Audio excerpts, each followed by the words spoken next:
man. Take advantage. It's Voch Lombardi, Senior Lombardi, John Wick the fourth. Dad had Lombardi as well. Vegan Voch up in here today. John Wick the fifth. Yo, man, we got a Cowboy roundtable today, man. Told y'all we was gonna do it. Told y'all we was gonna keep it going in the off season. Now is mostly the time where you want to have Cowboy opinion because everybody's opinion is all over the place. So, of course, we got guys for the cause or whatever. Voch Lombardi here. We're here with Law Nation. What's cracking, Law? Salute to you, fam. Hey, it's the off season. There's no win-loss record during this time frame. Everybody's 0-0. So that's what I'm loving. I'm loving the fact that right now, all we got to do is just sit back and let Will McClay do his magic. But we can talk about it, though. Yeah, we're gonna talk about it. We normally have Foots and Okoye. Foots is in the studio making magic. He'll probably stop in about 5 to 10 minutes or so. So he'll just hop in whenever. And Okoye, his sister is celebrating her birthday, so he's celebrating with her. So salute to the Okoye family. We gonna give him the night off. But me, Law Nation, and Foots in a minute. We gonna rock y'all world, man. We gonna go ahead and line up and get this thing done, man. We got so much to talk about tonight. Just to kind of set your plate a little bit, and then we'll kind of get into it. So plenty of y'all have put the bounty out to the organization to send some assassins John Wick's way. Also, y'all put a little more money into the pool to get Scott Linehan up out the paint. Mm-hmm. So, boy, did y'all want Scott Linehan. Look, Law, when I got the news, right, I say, let me go ahead and just get on the YouTube and just see what the damn temperature is for Scott Linehan. And man, you would have thought it was Christmas. Man, you would have thought Jerry Jones passed out free damn tickets to the game to caller number 7 or something. Boy, the excitement in the damn chat box when Linehan got kicked up out the paint. And we're gonna talk about that.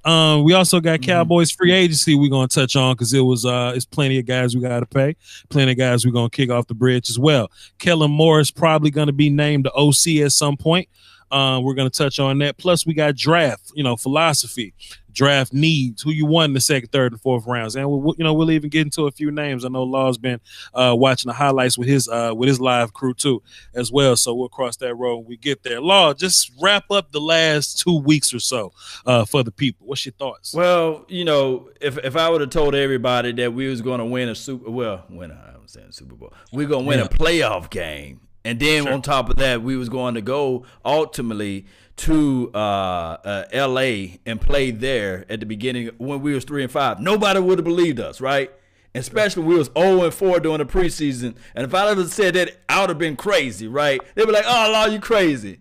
But expectation changed somehow when we made it to the playoff and we won a freaking playoff game. Expectation done changed. Cowboy Nation done changed. We done folded up like wallets all of a sudden. Everybody's saying, I can't stand Law Nation. I can't stand Voch. I can't do this. I can't do that. We don't like the Cowboys and stuff like that. This is what I'm hearing from echoes from those who out there who think that we supposed to win the freaking Super Bowl every year. But when I talk about the philosophy of the team, it's one day at a time. They said, man, we tired of this, Law. We tired of it. We want to win now. But I'm saying this right here is that Will McClay, he worked magic during this time of the season, right? Absolutely. Hey, and then on top of that, although I had my reservations with Scott Linehan, Parahand, however you want to call him, to me personally, it just was not a match that was made to be married to Dak Prescott. Those things just didn't match up well to me. I think that Scott Linehan's strength would be for a quarterback like the Matthew Staffords of the world. Maybe just a Matt Ryan's. But he runs a vertical offense, whereas Dak Prescott, to me, his strong suit is just not that. So by them removing Scott Linehan, by them agreeing mutually to part ways, because I think that he heard the echoes from the fan base, it's a good move to me. Now we got a new wrinkle. We're going to throw in somebody who can identify with Dak Prescott's strengths, minimize his weakness, hopefully whoever it may be, and see if we can get things going in those right directions. But what do you think about what I just said? I'm just starting to not care about what about what Cowboy fans think. I'm just starting not to care. Because, if it was up to Cowboys fans, Dak wouldn't be here. Zeke wouldn't be here. Cooper wouldn't be here. Gallup wouldn't be here. They was trying to trade that pick to go get Earl. You know what I'm saying? Goddamn, D-Law wouldn't be here. They still don't know if they want to pay him. Byron, Layden wouldn't be here. Jalen wouldn't be here. So I'm not going to leave the final notion to Cowboys fans. I trust my front office. You know what I mean? I trust their judgment. I trust because they're the professionals. Like fans do this maybe 2 hours out the week. Voch do it 6 hours a day. They do it 24 hours a day, 7 days a week, famo. They eat, breathe, and sleep football. You know what I mean? So I trust those guys over anything. And a lot of people kind of getting in my face about the whole Linehan thing because I didn't really have a super problem with what people were saying about Linehan. People were saying Linehan was trash. I think we should have played better. You know what I'm saying? Because the evidence is once our team got better, the offense started to look a little better. I just think that just makes sense. That just makes sense. We all of a sudden add an elite player, a wide receiver, then we only lose 2 games after that. You know what I'm saying? And the third being playoff game. I don't think that's bad.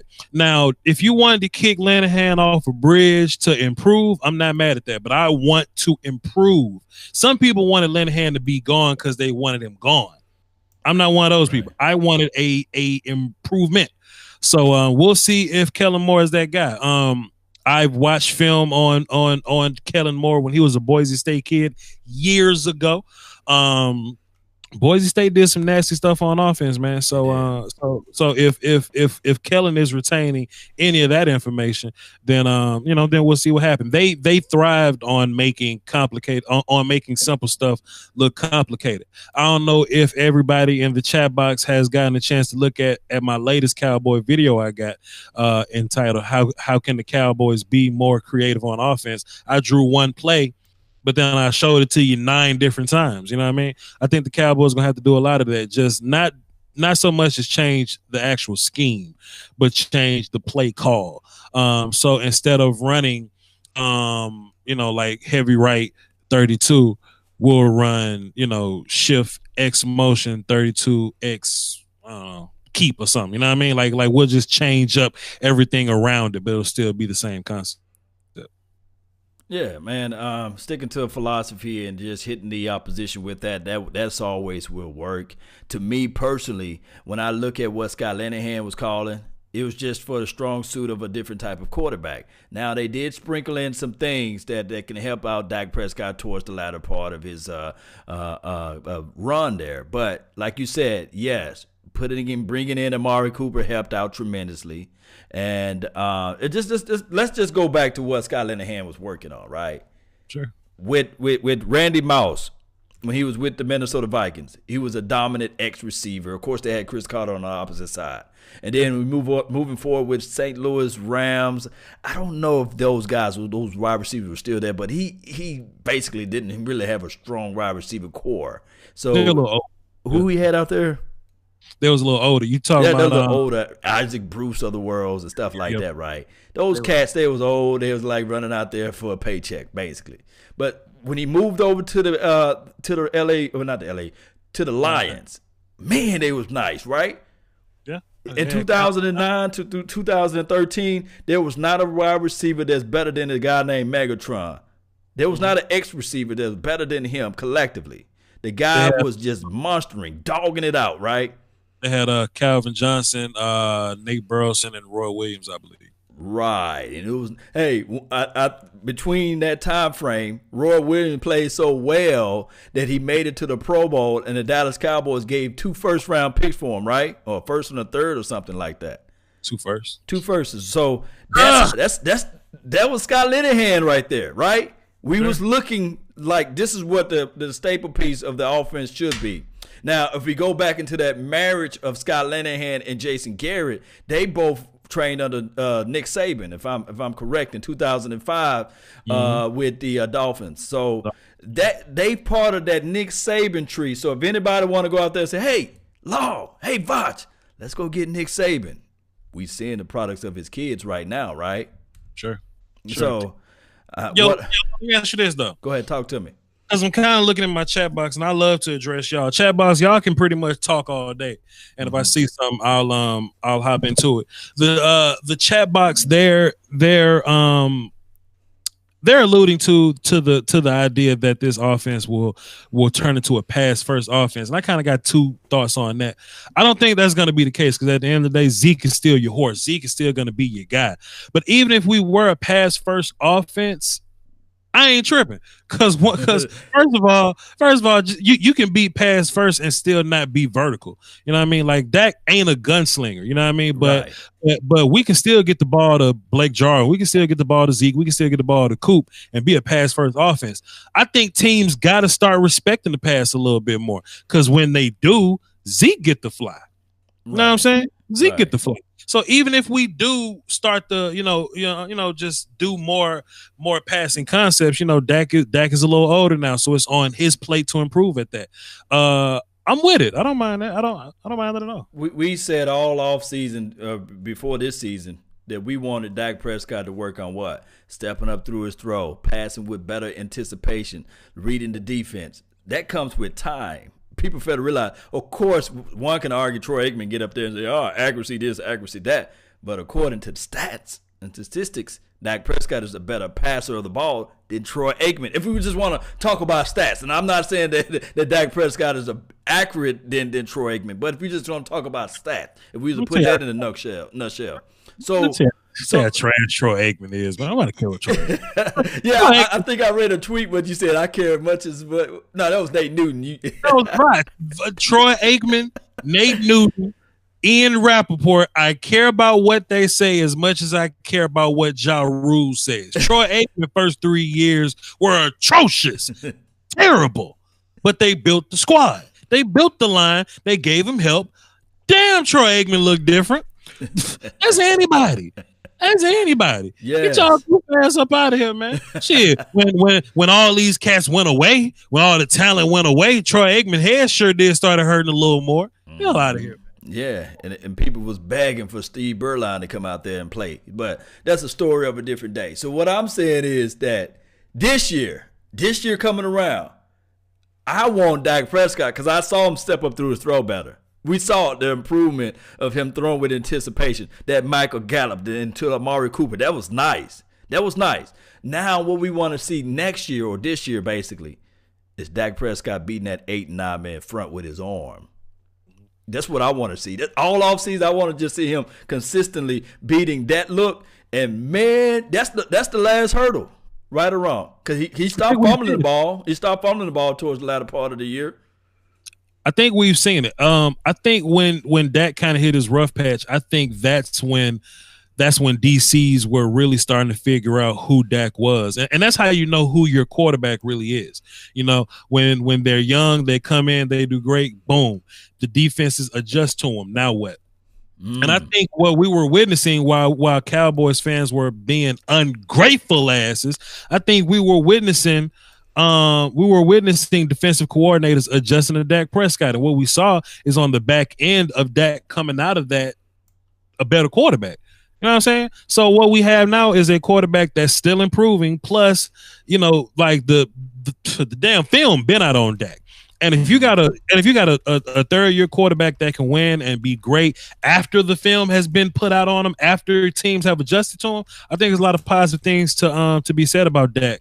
And that's what brings me to my draft philosophy. We can go ahead. We can go ahead and jump into this. Right. I want Dak to be comfortable. You know what I'm saying? I like my defense. I like it the way it is. It's an elite defense with Jeff Heath. It's an elite defense with Damian Wilson. You know what I'm saying? It's an elite defense with Antoine Woods. Fine. We just had a bad game. I ain't necessarily trying to jump off the bridge just yet. We had a bad game and we didn't have proper rotation.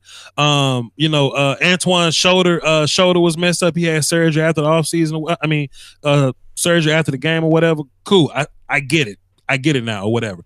I want Dak Prescott to be as comfortable as he possibly can. I want Dak Prescott to be as comfortable as he was in 2016. Dak Prescott is a better quarterback than he was back then. True that. But Dak was a little more productive back then because his team was better. Okay, so we added Cooper. I don't want there to be any more controversy about the left guard spot. I want this offensive line to be as close to elite as we possibly can. I'll push one of our free agents off a bridge to get a top tier offensive lineman in here to come play left guard and have Connor and Lael compete at right tackle. Why, Voch? Well, because we got to pay people, and I may or may not be trying to pay Lael. Lael cost you $10 million this year. You know what I'm saying? I love Lael. I like him at guard, but Lael he clearly stated that he don't want to play left guard. Well, if you don't, we got to evaluate you as a right tackle. That means you're a liability at some point, making $10 million. So what I'm trying to do is I'm trying to draft my offensive line to make that thing as pristine and pretty as I can possibly make it. I want my 58th overall pick to be an offensive lineman, man. Depending on what Travis does when he comes back, maybe he has a setback. Maybe Tyron Smith has one of those hurt days like he has, right? I want to improve my offensive line. I want Dak to have time in the pocket. I want Zeke to have them old ass running lanes he used to run through. Then my offense will average more than 22 points. Maybe our offensive baseline will be more than, okay, we'll win if we get to 24. I want to put pressure on these other teams. If you watch the Rams, they didn't score a touchdown to the second quarter or whatever. They had 3 possessions in a row to where they had to settle on field goals. What if we were constantly putting offensive pressure on them? What if our punts were touchdowns or our punts were 3 points? We could be up on the Rams 17-9 by the second half. Even the Seahawks, they didn't get a first down to the fourth quarter. Imagine if those were touchdowns, if those were points. Against the Saints, we only scored 13 points on them and beat them. We could have embarrassed the damn Saints. We could have embarrassed that damn team. You know what I mean? I want my offensive line to be as good as it's going to be because I know my defense is top tier. I know my defense is fine. Yoga Flame. I know they good to go. Some fire, boy. People scoffing at the idea of building your offensive line. Well, then you just draft Connor Williams. Damn it. Travis was right after Travis was right after Tyron, and Zach was right after him, and it damn worked. It made us look great. You wanna sign Zeke? I want Zeke to be healthy. Get your offensive line right. You gonna sign Dak Prescott? He's a winner. The better Dak does, the better his team is. Get your offensive line right. You know what I'm saying?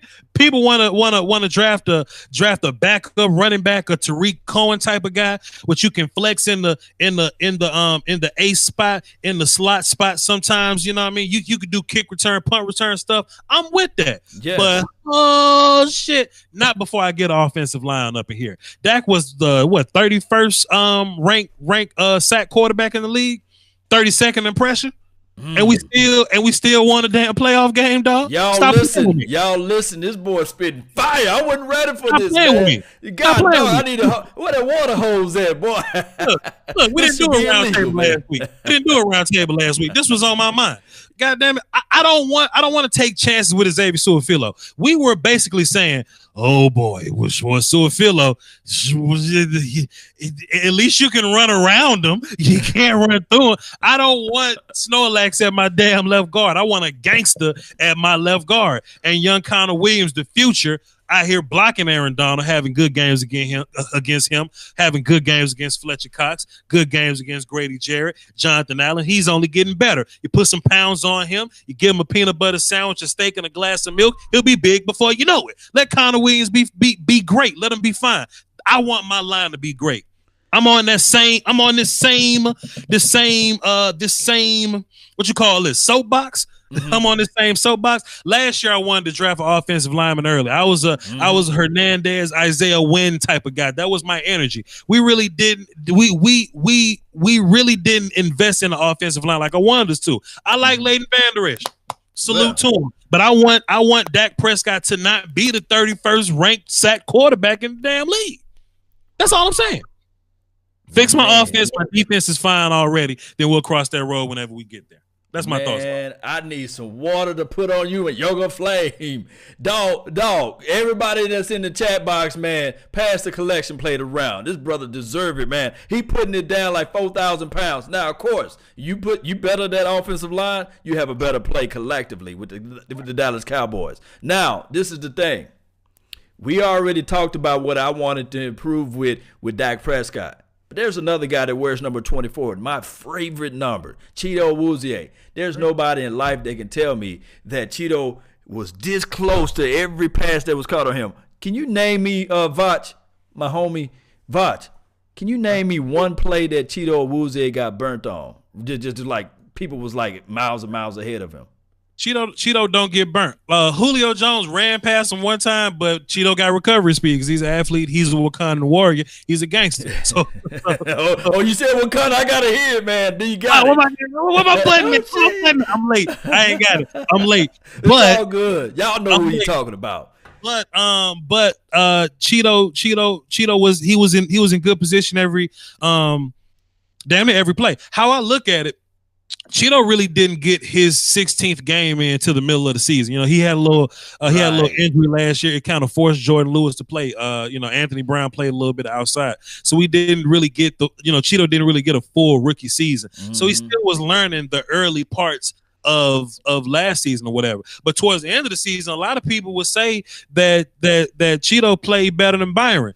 He played better than Byron. I ain't really necessarily ready. Yeah, there you go. I'm not necessarily ready to kick Byron off the bridge, but I think Cheeto and Byron moving forward will be just fine. I think they'll be damn good. They both played their first full year at cornerback, Cheeto and Byron, and to get the production that they got from both of their first full year at corner, I think that's respectable, man. They'll be good moving forward. Yes, indeed. So I'm with the belief with this thing right here. Cheeto Awuzie, those passes that was this close all of last year, they're going to be this close now. I think that he's going to get his hands inside. Now, if we can just be patient just a little bit with his defense, my only reservation with the defense, we need more takeaways, turnovers, and things like that. And I believe that this was their first year with Chris Richard. Second year, we should see improvement in that particular category. They was horrible the previous year in 2017. They was ranked. I hope I know you got a brilliant chat box, man. Somebody can pull up this record or stat. We were like 28th in third down getting off the field in 2017. I believe we better than that this past year, okay? So we improve in that category. So looking forward for this year, I think that we're going to still improve in that category, getting off the field on third downs, and then we're going to improve in takeaway category. I think that Chris Richard and Rod Marinelli, what you call him, Papa Rod, he's going to get these guys to fly out to the ball even more. And then on top of that, they're going to find them a nasty guy that they can flex into the inside. As much as we love AB, I gave him the nickname now. He can wear that nickname proudly. And as much as we love Jordan Lewis, I think that the way the scheme is built is for them to have a taller, rangier, lengthy guy that's in the inside. And I think, what do you think about the Juan Thornhill kid or the I think his name Tavion Mullins? Have you got a chance to look at them? Yeah. They tall guys. They gonna be like 5th round picks. You know what I'm saying? Oh wow, for real? Educate me, Bots, man, because I don't know the draft like you, man. Educate me. Who's the best tall, lengthy, rangy slot corner that's in the draft this year? It's plenty of guys, man. Okay. Too soon, right? Can I just fix this plate first before I get into that? Yeah, fix the plate for me, man. I think a lot of our turnovers gonna come from pressure up front. You know, we didn't get a lot of turnovers in the front half of the season, but when my man's Randy Gregory started averaging a sack a game, that's when we started getting a little more turnovers. That's when we started seeing, fumbles and interceptions. So I think when we finally get Randy to fully be great and D-Law will start to play off of that, I think we'll get a lot more sacks as we'll have a lot more pressure. Malik Collins staying healthy. He had a great second half of the season. I'll say this. This as well though, Law. I think having a better offense will result in better turnovers. Like I was saying earlier, if we force teams to play from behind, then they're going to throw the ball more. They're going to play with a little more pressure. We didn't really start whooping the hell out of the Seahawks to the end of to the third quarter, really. You know what I mean? They were kind of in the game the whole time because we really didn't put the foot on the throttle the whole first half of the game. So they kept running the ball. They just kept running it and running it and running it. If we would have been up 17-0 or something by by the time they got going, we forcing Russell Wilson to throw the ball. We forcing Russell Wilson to put the ball in the air. So by that time,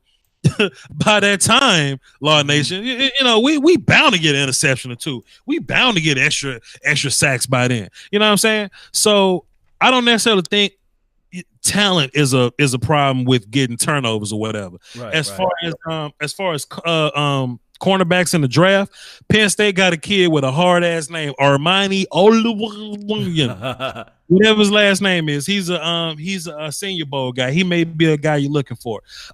Chris Boyd from Texas. He may be a guy you're looking for. A guy like Sheldon Redwine from Miami. Look. I love red wine, boy. Go ahead. Alcoholic Law. Goddamn alcoholic. So I don't necessarily think we're gonna get a cornerback early. Not a DeAndre Baker guy, not a Greedy Williams type of guy. Ooh, but yeah. Julian Love, guys like that'll probably fall to the 4th, 5th round that we can replace AB with. I don't think we pay AB. If he takes takes a little cheap bread, let him fly. AB, I'll get a little cheap bread on the fly, you know what I'm saying? But I think he's going to want to get more bread than we're willing to pay him. And I think that's going to result in us going to go get a new nickel corner, but it's fine. It's fine because we got some outside guys that we can run with. I got a super chat that I'm going to let you rock, Law. Gary Oldman, salute to you, sir. Dropping a deuce, dub in the super chat, pardon me. Running 40% of the time into an 8 to 9 man front is gross. It's what we do. But when they what I hate, Law? I hate when the background is orange, but the goddamn text is white. I hate that. They know when we're going to run, and it's nearly 50% of the time with backup. Zeke needed Linehan to go. I feel you, Gary.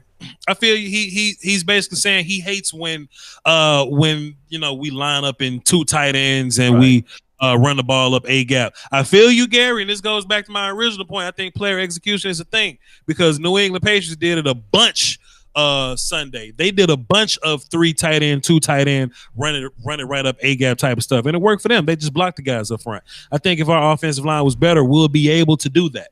You know what I'm saying? We'll be able to do things in that way. Our offensive line just wasn't good enough to do it. What's up, fellas? What's up, Foots? Hey, what's up, good man? How y'all? Foots, how you gonna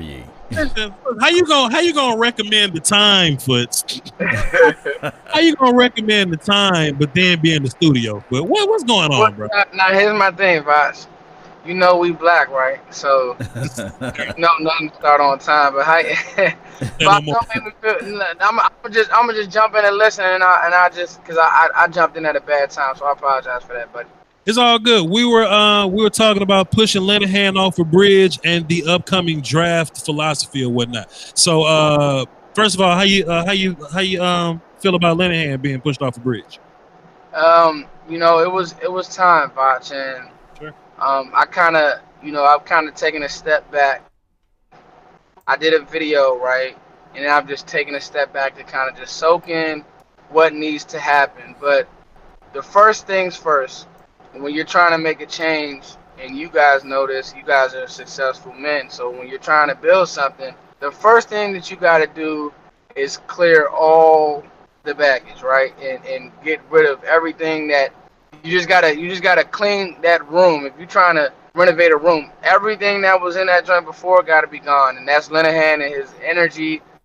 I think it said a lot about Linehan and the type of person he was when he didn't want to talk to the media after that game. So, and I just don't think that he was a likable guy in the locker room. And obviously, being a coordinator meaning coordination, meaning that you're marrying something or you're matching something to what your players do. I don't think that he did that well. Was that Garrett having his philosophy draped over Linehan? Maybe, maybe not, because you see, reports that Garrett took over the Giants game and that he had his hands on that with the tight ends being more involved and with Dak doing some different things. So maybe Jason really did let Linehan do his thing, and Jason said, you know what, this isn't going to work. It's not working, and next year I could be coaching for my job, so I want more input. So I know that was a long-winded answer, but I say this to say, Voch, it was time. And I was down on Dak. I'll say that. And I love Dak when we drafted him. I mean, that was my first video on YouTube. But again, I had gotten really down on Dak. But now, year three, the end of year three, Law and Voch, I know who Dak is. I know he's inaccurate. I know that he makes mistakes, but damn it, he wins games. So we got to find a guy who will marry something to make him in this offense take the next step. So that's kind of my answer. Linehan being gone doesn't really matter to me anymore. Sure. I was saying earlier that I think that this is a very important draft in terms of this offense moving forward. I'm willing to kind of hear what your draft thoughts are going to be, though, Foots. I'm trying to get the best offensive line I could possibly get up in here. Okay. Like the whole year we were saying that our baseline is 24 points. With our defense being great, if we can get to 24 points, we can win a game. Well, in the league, 24 points ain't great. You know what I'm saying? So it'll be a better team if our offense produced a little more.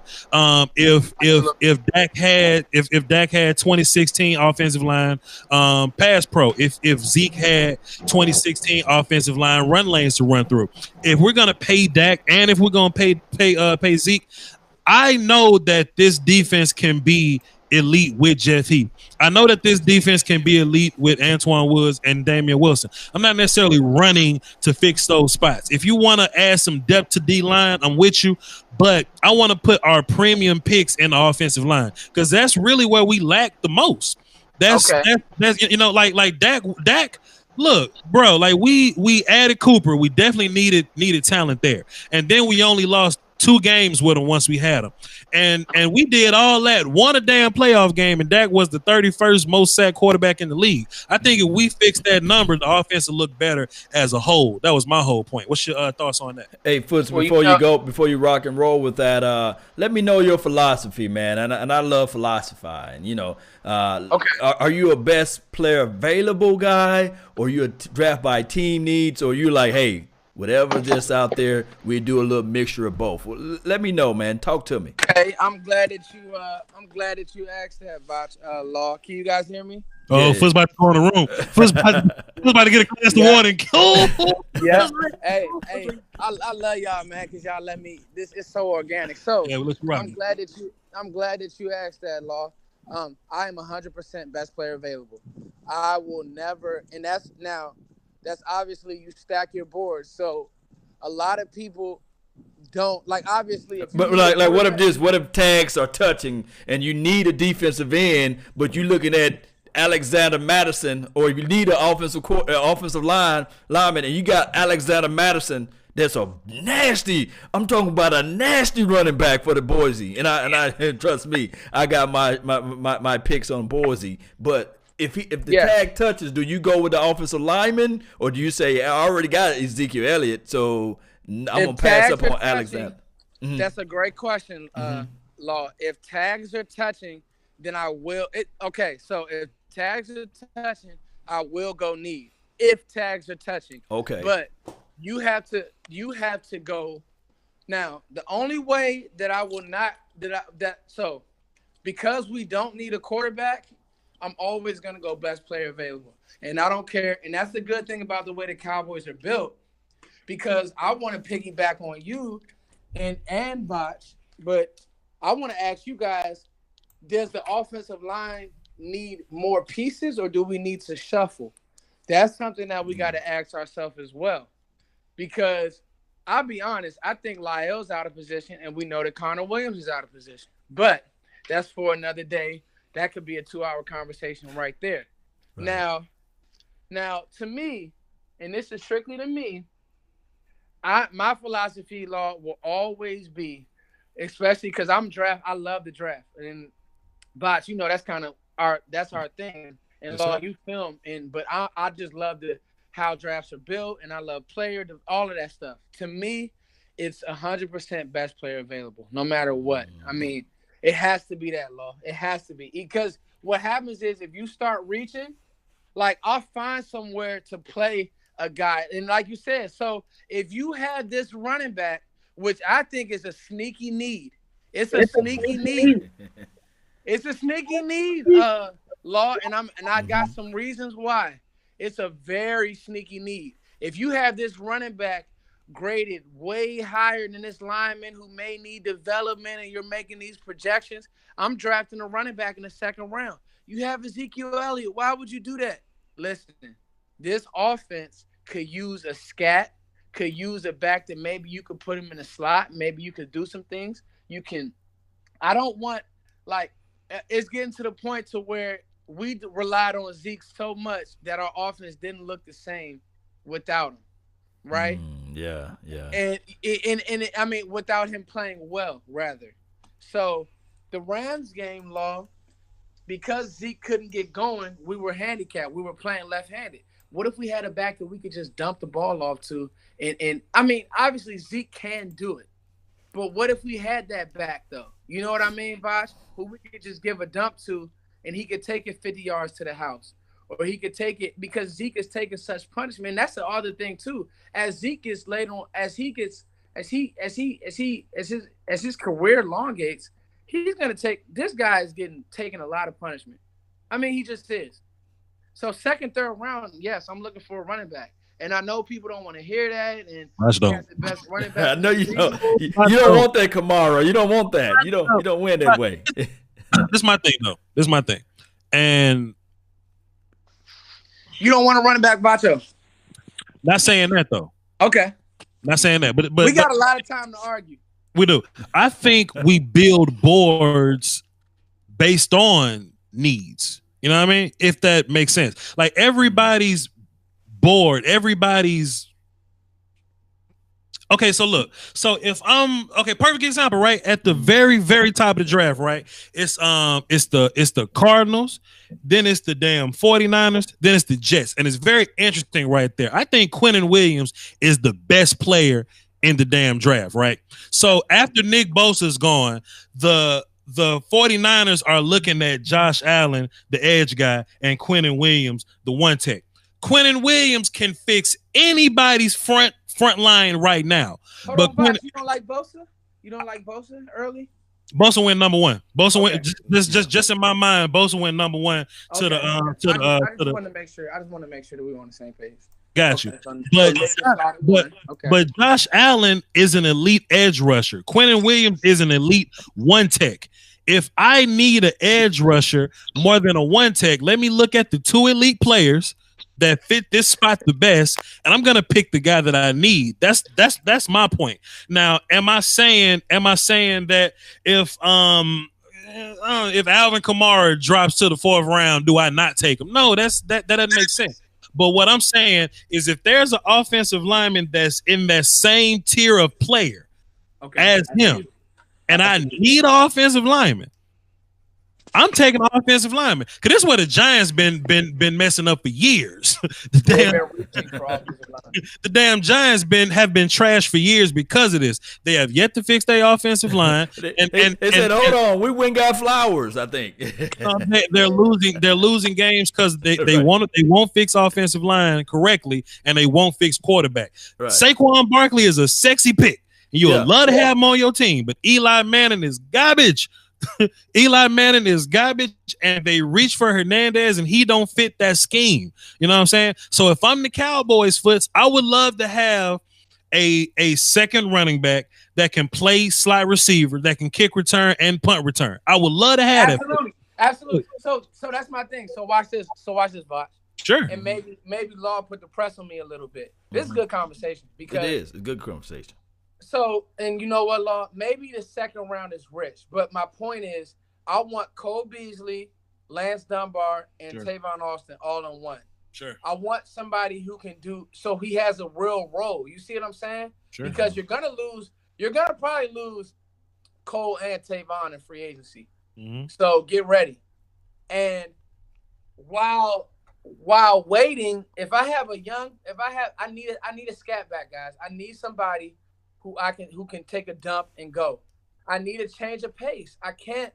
Teams have figured out 8-8-8 and Dak while he's still growing, And I want to. So also, this is also has to do with who's going to be coordinating and matching the offense to the personnel. We need to implement the a quick West Coast passing game. It has to be done.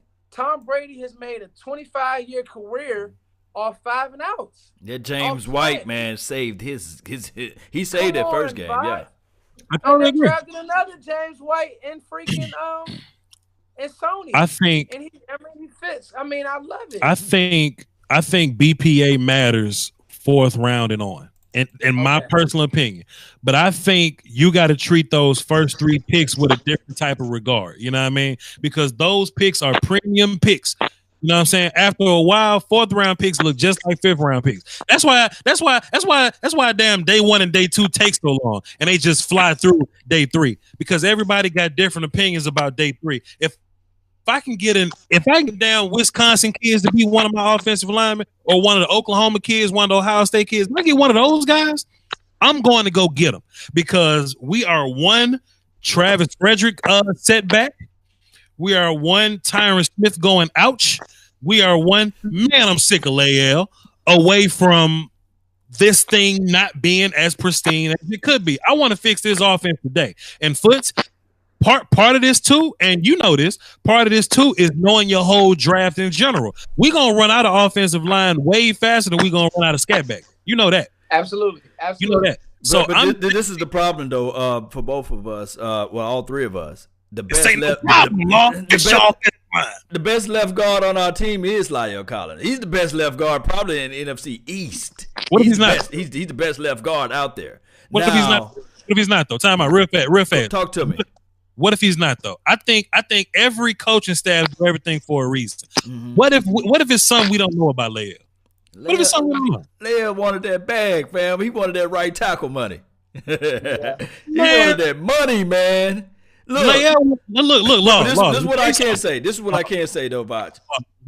They just invested 3 years in La'el Collins on the right tackle now, and in the latter part of this last year, Voch and Foots. Yes, sir. Name me a game that he played sloppy on, because we talked about Dak Prescott starting off slow, but name me a game on the latter part of La'el Collins' a career for this year that he played sloppy on, because he's improving. La'el played well. Played lights out. I was talking to somebody about that. No. I didn't hear much. Come on, Voch, man. Name me a game just to pull the game out so I can go look at the tape. Name me the game that he played horrible on at right tackle on the last 6 games. Right. I was about to say. Now listen. Obviously, we didn't have a Pittsburgh offensive line, but I didn't worry about leakage on that left side. I mean, on their best defensive ends, I was worried about pressure in Dak's face. So I agree with Law. Like, obviously, we could upgrade La'el, but I liked him. I liked the way La'el got better. La'el got better, but I ain't trying to pay $10 million for him, dog. For what he's giving us. For what Lael's giving us, I ain't trying to give La'el Collins $10 million. He did get better. I agree. He did improve, but he went from trash to not that good. And that is improvement. It is improvement. But I want this offensive line to be what it was in 2016. I think Connor Williams can step in the right tackle tomorrow. I think not so tomorrow. Too. Not tomorrow, but after they do that offseason thing, Look, but after they do that offseason thing that make people big and strong, after that, I think Connor Williams will be a nasty right tackle. So what it comes down to is La'el gonna play left guard? I don't think he want to play left guard. And if he don't want to play left guard, we got a problem here. We got a big problem. Meanwhile, there's a kid in Wisconsin, Michael Dieter, that can play tackle guard and center. Tackle guard and center. What's the prospect? What round? He'll probably go right around 58. Right around 58. He's a top 50 guy by skill. But it's a lot of defenders that's gonna push guys down the board. A lot of quarterbacks gonna push guys down. The good thing about this draft is like where this draft is heavy at, Voch, and excuse me, I know. Law, I don't know if you've looked at boards. I know Voch. Yeah. I mean, I'll be honest with you. I'm like semi late to the party. I know the main guys, the Devin Whites, the Greedies, the Knicks. Sure. But obviously we're not drafting the first round, but I'm late to the party just because I've been doing a lot of Cowboys coverage. However, when it comes to what I have heard and what I do know about this draft, where it's strong at, this is a defensive draft. Defensive line Thousands of them. It's draft. thousands of them, Foots. Yes. So where we're actually kind of good at, because I think this team believes, and looking at Rod's still hungry. What he thinks he can do best is develop defensive linemen, which he can. I think that Dallas won't reach for defensive linemen. Where this draft is light, but what I don't think teams will be targeting is offensive linemen. And like Voch is saying, if you want to tell me right now you want to draft another interior lineman, he better be from Wisconsin. He can't be from Texas. He better. That's the only place I'm getting a lineman from, Law. And so if you're telling me this guy who I haven't watched him yet, I won't lie. So Voch, I'm trusting you. You're my area scout. Right. I need to go get this. I need to go get this guard to protect Dak Prescott's face. Then what are we doing with Connor? What are we doing? But let me break this down to you, man. Let me say this. Shout out to the guru on the Voch Lombardi's page here. He said, "Who's the heir apparent for Tyron Smith?" What if I told you, just like ESPN 30 for 30? What if they kick? And this is, don't crucify me, Cowboy Nation. They kick, what's the name, La'el Collins all the way to the left tackle. They move Connor Williams all the way to the right tackle. They go out there and draft your boy as a left guard, and they say, hey, and you know Stephen Jones, he'll lay you down softly. And he put the pillow down, and he just take Tyron Smith to that room, and he said, hey. If we're gonna listen, Law, if we're gonna keep La'el Collins, keep him on the right side. La'el got a problem with new shit. Every time something new happens, La'el fall off a little bit. If anything, Connor Williams is your left tackle. If anything happens to Tyron Smith. But like I was saying with the offensive line, Foots, it's 4 lines you can watch as a whole. You can watch the whole Oklahoma, Wisconsin, Alabama, and Ohio State line. You watch those lines, all those lines got 2 to 3 guys coming out, and they all can play. They all can play. Absolutely. I will take any of those, and it's plenty of them. Plenty of them going to be in the Senior Bowl. Elgin Jenkins, Garrett Bradbury, Ross Pierschenbacher, the kid with the long last name from Alabama, the kid that plays center. If you got a problem with Travis Frederick, he can also play guard. Michael Dieter can play tackle, guard, and center. It's plenty of offensive linemen, Foots, and it's hard to find offensive line in the league. It's plenty of them in this draft, man. I'm trying to get one of them kids, man. Michael Jordan, a kid named Michael Jordan from Ohio State. You can't drop a kid named Michael. Let me he spell it like Michael Jordan. He spell everything the exact same way. Hell yeah. Go ahead, Foots. Let me ask the panel this, guys. All right, so we're in our pre-draft meeting. If, let's say, a team gets desperate and you say, you know what? I entertain a trade for Tyron Smith. Give me a 1. Nope. Because you have Cameron Fleming now. Nope. Who the chat is telling me is 25. Can't trade. Right. Wait a minute. I'm out. Voch, let me talk to you now. Voch, let's do business. Voch, can we do business? Law, can we do business? Oh, go ahead. You said my 28-year-old Pro Bowl left tackle. No. Hey, they already gave me my lashes. Hey. They crucified me a little bit over here for making that statement. So go ahead and help me out. Get me off the ledge, Foots. Help me out. Here we go. Watch this, guys. All right, listen. All right. Jerry Jones does not like watching a first round go by. He is going to be going crazy in that draft room, not having a first round pick. I'm telling you now, and you know what? We got Amari Cooper, and I on my channel, I said that was a great pick. I knew that Amari Cooper would do what he did. He's been amazing. He now opens up things for Gallup, all of it. But Tyron Smith, back issues, not really the same player. Let's say a New York Giants calls you, or somebody, not even the Giants. Let's say a team calls you and says, I'll give you a 1 for Tyron Smith. Oh, wait. And a 4. So now You can do some shuffling on your line, right? I like what the chat is saying. Maybe Tampa Bay wants to do something. I don't. No. Wait a minute, Vacho. Whoa. Let me, Boch. I'm a wheeler and dealer. Let me talk to you for a second. So now, now we can, because we do have Xavier Suafilo. Mm-hmm. When Cam Fleming played, he did not play bad. Voch, I know you are the offensive line guru, but I don't want to hear that. And Law is right. That dog allowed Collins play good at right guard, man. Seriously. Left guard, yeah. Left guard, excuse me. Left tackle. Right tackle, damn it. Lyle played good, man. Yeah. So what if we do some shuffling and now we got our first round pick? Maybe we get our safety. Maybe we get Jeff Heath, who took that bait, and get him back to just playing special teams. I'm just making you think. That's it. No.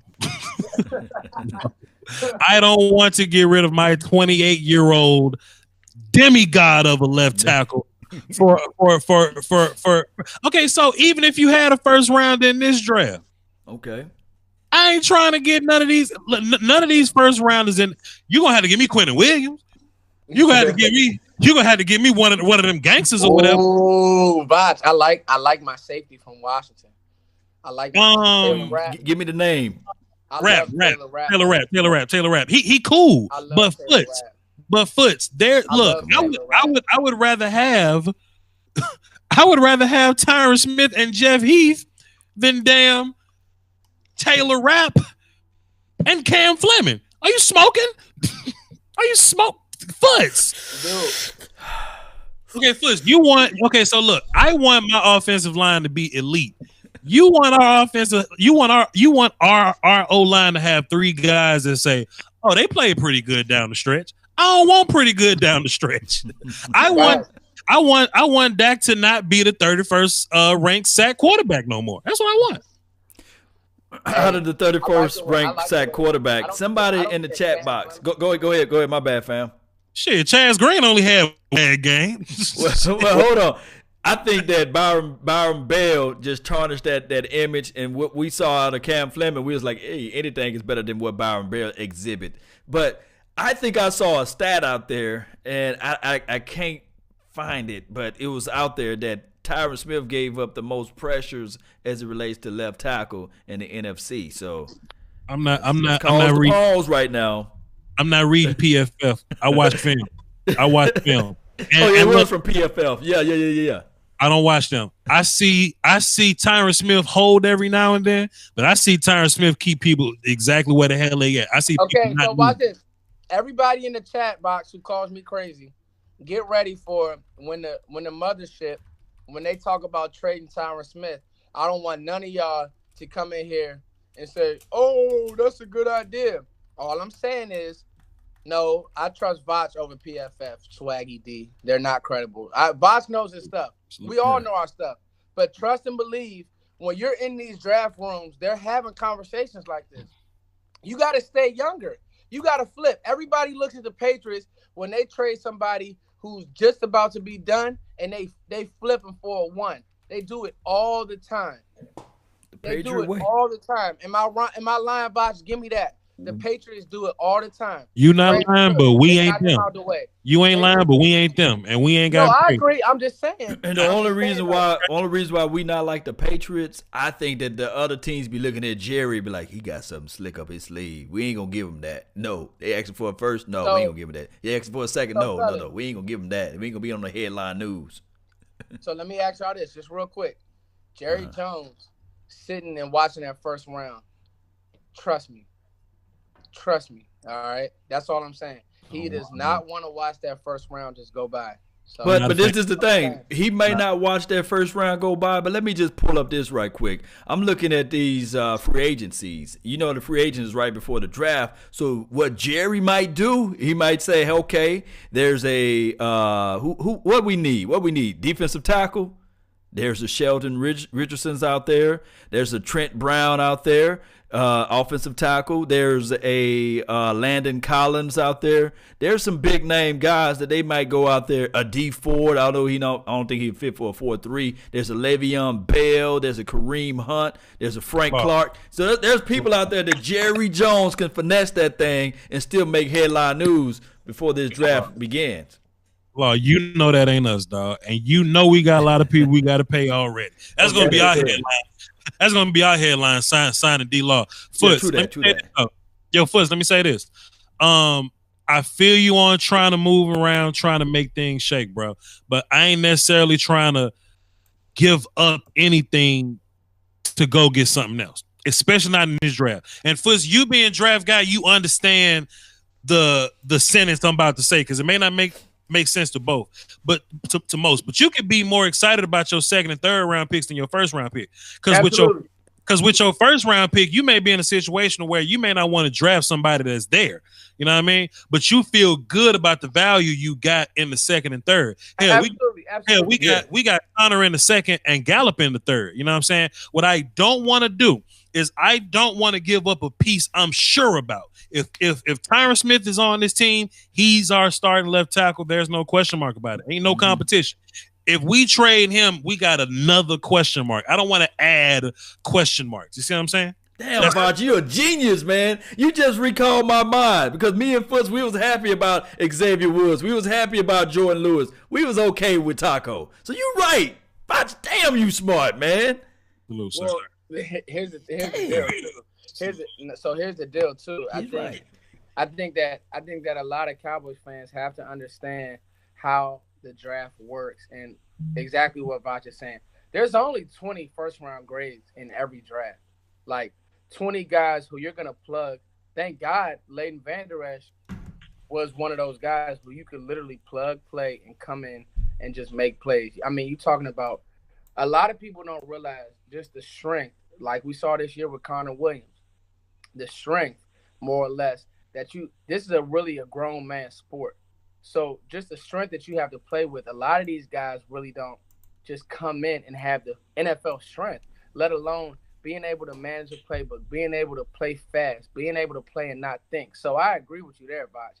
If there's a guy who may have slipped through the cracks, all right, let me ask you this, Voch. You see your guy sitting there at pick 40, right? And you want to skate up to get that guard that you want. You want a guard, right? Yes, sir. Okay. How do you skate up? What are you doing?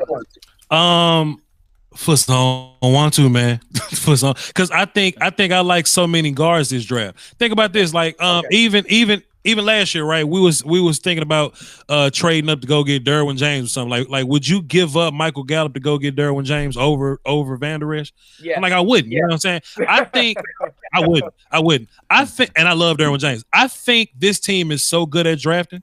I think a 4th round pick for us is more valuable for us than somebody else. That's just my opinion. That's just my opinion. You know what I'm saying? So some teams may give up thirds to move around, and that's fine for y'all. You know what I'm saying? But our 3rd round picks, our 2nd round picks in the last few years have been, you know what I'm saying, guys that help us win. Have been Jordan Lewis, Michael Gallup. Who was 3rd round before that? Can't remember whatever. But our guys, we draft well. We straight. You know what I'm saying? So Malik Collins was our 3rd round before that. So Malik, Gallup, Jordan Lewis, those are guys that have played pivotal points of our, pivotal spots on our team. And I ain't trying to get rid of them to get a little better. So with this draft, me knowing the board or whatever, it's plenty guards I know that will be there by the time we draft or whatever. Hey, Mike. What's up, bro? Lord. What is love affair with Andy Isabella? Say again. Brian Broaders like him. I mean, the damn 105.3 crew like him. So whoever they like, it just turned into a love affair. Nazir Adderley from Delaware getting a lot of love too because they like him, and they are good players. But Andy Isabella probably gonna be like a 6th round pick, man, 7th round pick. And looking at his highlights, I'm looking at Ryan Switzer all over again. If you look at Ryan Switzer, if you look at Andy, and I know that a lot of people are gonna look at it now and be like, "Oh, what you talking about, Law?" I'm saying the same thing. I was so hyped about Switzer as well as this Andy Isabella, same person. Those guys, you really have to have a plan. You do. I mean, I like him. I've seen him play, but he's one of those guys that, again, in the league, especially year one, Ryan Switzer, the game was fast for him. He looks decent in Pittsburgh, but he's not like a real piece over there. I mean, he's a special teams guy. Sure. You can't put anything around that. You just can't. You see that we have to win with the real number one on the outside. Now Gallup is a real two. Frankly, I'm not really concerned with who's in the slot. I'm more so you could plug a slot guy, but I'm with you, Voch. If we wanna protect Dak's face, that's fine. But find me that guy who I can plug and play. He needs to be from Wisconsin. He needs to be from Iowa. I don't want any more tackles from Texas. I know they look good playing against those defenses, but I don't want any more offensive linemen from Texas. I'm sorry. I love Connor Williams. They just making him play guard. But I feel you on that. You want somebody top tier. If they're gonna step in, you want a day one step in and play guy. I feel you on that. I want to plug and play. I'm with you on that. Yeah, Iowa offensive linemen. They breed them over there, Mm-hmm. Wisconsin the same way, But I don't want a guy where I gotta. Oh, he needs to get stronger and this, that, and the third. No. So let's run this then, Foots. Let's go ahead and get this started. Second round, what you looking for? Second round. I mean, it's tough. You can go interior lineman. I don't. It's what Foots looking for and what the Cowboys would do. Mm-hmm. The Cowboys. Give me both. Give you both? Mm-hmm.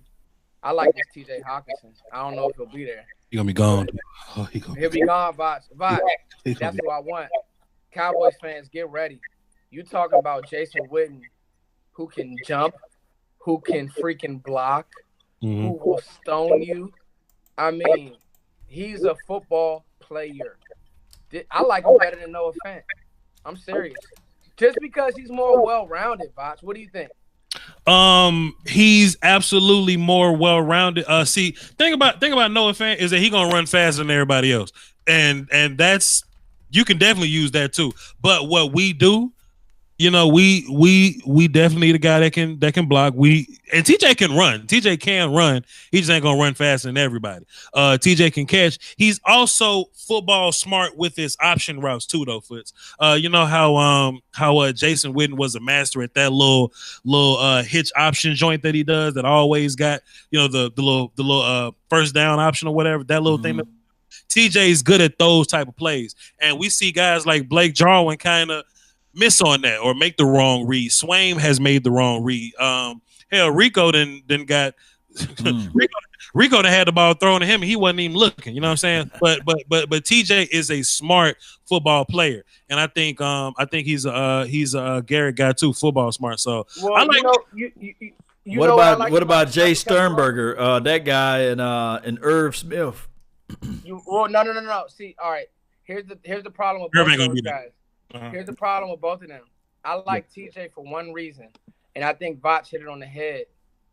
TJ is a freaking mauler when it comes to as a blocker. Law. Yeah, exactly. It's more or less his demeanor. Schultz had it, but TJ has it times 10. And like I said, I want an Iowa kid because they think different when it comes to the way that they play football, right? And so. And it goes back to what Voch is saying. Is he a Garrett guy? Oh yeah. Like you can use him in line and you won't have to worry about those ends, blowing up the play. I like Noah Fant, but somebody said it in the comment section. I mean, Noah Fant's kind of a pretty boy. He's kind of a, what's my boy from the Giants where he's kind of like an extended receiver more or less. And he can run. He can run. He can run. He run past corners, Foots. He run past the corners, Foots. Oh, that's your slide receiver right there. That's your slide receiver. He can run.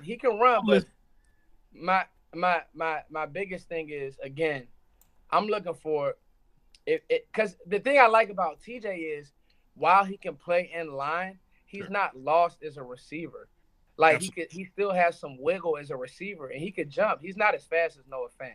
He's not as polished as a receiver as Noah Fant, but he could jump, Law. Like I've seen him high point balls, and I'm just kind of like, okay, this guy really is the real deal. So let me ask you this, and if this is hypothetical, if you have DK Metcalf right there, and you have that guy that you're talking about, TJ, who will you go with and why? Oh, TJ, it's not even a question. You talking about he's talking about the Ole Miss receivers. Wide receiver, or Debo Samuels or somebody like that. You got those guys right there, and you're looking at this tight end, and you say, okay, I like Schultz, I like Jarwin, but I got Debo Samuels, I got DK Metcalf that fell right in the second round.